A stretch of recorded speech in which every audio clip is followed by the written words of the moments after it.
श्री गीता जी के श्रीमद् भगवत गीता जी का 18वां अध्याय का महात्म्य। जय श्री कृष्ण। भगवान विष्णु ने कहा, हे लक्ष्मी, अब मैं तुम्हें 18वें अध्याय का महात्म्य सुनाता हूँ। गीता के 18वें अध्याय का महात्म्य सर्वाधिक उत्तम है। इस अध्याय का नित्य पाठ करने से 100 अश्वमेध यज्ञों के समान फल मिलता है। जिस प्रकार सभी नदियों में गंगा, तीर्थों में जगन्नाथपुरी, पर्वतों में कैलाश,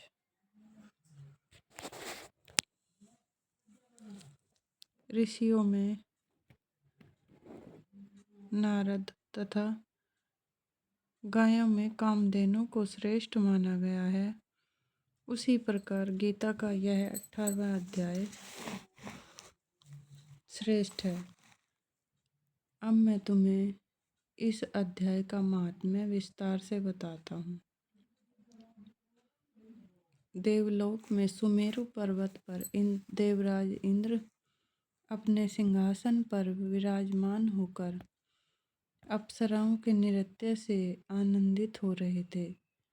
सभी ओर आनंद ही आनंद व्याप्त था। तभी एक तेजस्वी चतुर्भुज रूपधारी प्राणी के साथ 4 पार्षद सभा में आए और इंद्र से बोले, तू उठ और इसे बैठने दे।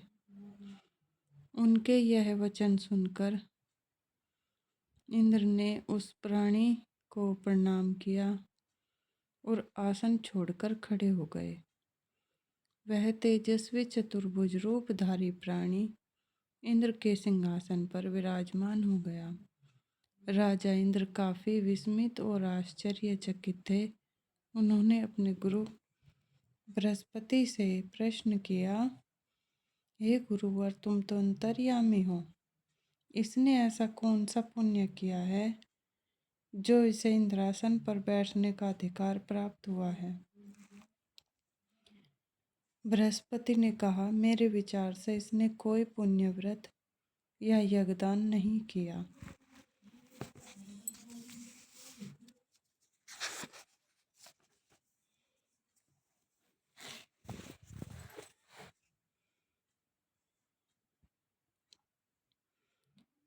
किसी मंदिर, तालाब या कुएं का निर्माण नहीं कराया तथा ऐसा कोई कार्य नहीं किया जिससे यह इंद्रासन पर विराजमान होने का अधिकारी बन गया है। शायद भगवान नारायण इसके विषय में जानते हों। यह वचन सुनकर देवराज इंद्र, बृहस्पति आदि अन्य देवगणों के साथ भगवान श्री नारायण के पास पहुँचे। सभी ने उन्हें साष्टांग दंडवत किया। देवराज इंद्र विनम्र स्वर में बोले, हे भक्तवत्सल, आपके 4 पार्षदों ने एक चतुर्भुज तेजस्वी स्वरूप वाले प्राणी को लाकर इंद्रासन पर बैठा दिया है।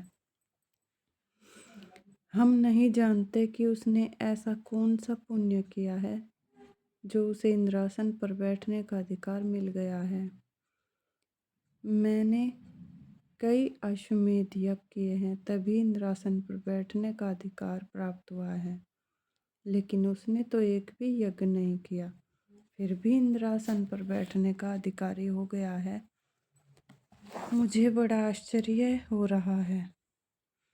इंद्र के यह वचन सुनकर भगवान नारायण ने कहा, हे देवराज इंद्र, तुम अपने राज सिंहासन पर जाकर बैठ जाओ। अब उस चतुर्भुज रूपधारी के बारे में सुनो। उसने बहुत बड़ा पुण्य किया है। वह नित्य निरंतर स्नान आदि से निवृत्त होकर गीता के 18वें अध्याय का पाठ करता रहा है। उसके मन भोगों के प्रति तृष्णा थी। उसके मन में भोगों के प्रति तृष्णा थी। जब उसने अपने शरीर त्यागा था तब मेरी ही आज्ञा से मेरे पार्षदों ने उसे तुम्हारे सिंहासन पर बैठा दिया था, ताकि वह कुछ समय तक इंद्रलोक को भोग सके। जब उसका मनोरथ पूर्ण हो जाए तो उसे मोक्ष प्रदान कर दो। तुम जाकर भोगों की सामग्री इकट्ठी करो और इंद्रलोक का सुख भोगो। कुछ समय तक इंद्रलोक का सुख भोग कर भगवान की कृपा के प्रभाववश वह वैकुंठ लोक को प्रस्थान कर जाएगा। भगवान विष्णु ने कहा, हे देवी, यह गीता के 18वें अध्याय का महात्म्य था जो अभी तुमने श्रवण किया।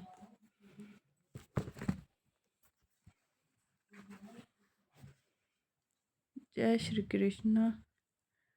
ओम नमो भगवते वासुदेवाय नमः। श्रीमद् भागवत गीता जी के 18वें अध्याय का महात्म्य था ये।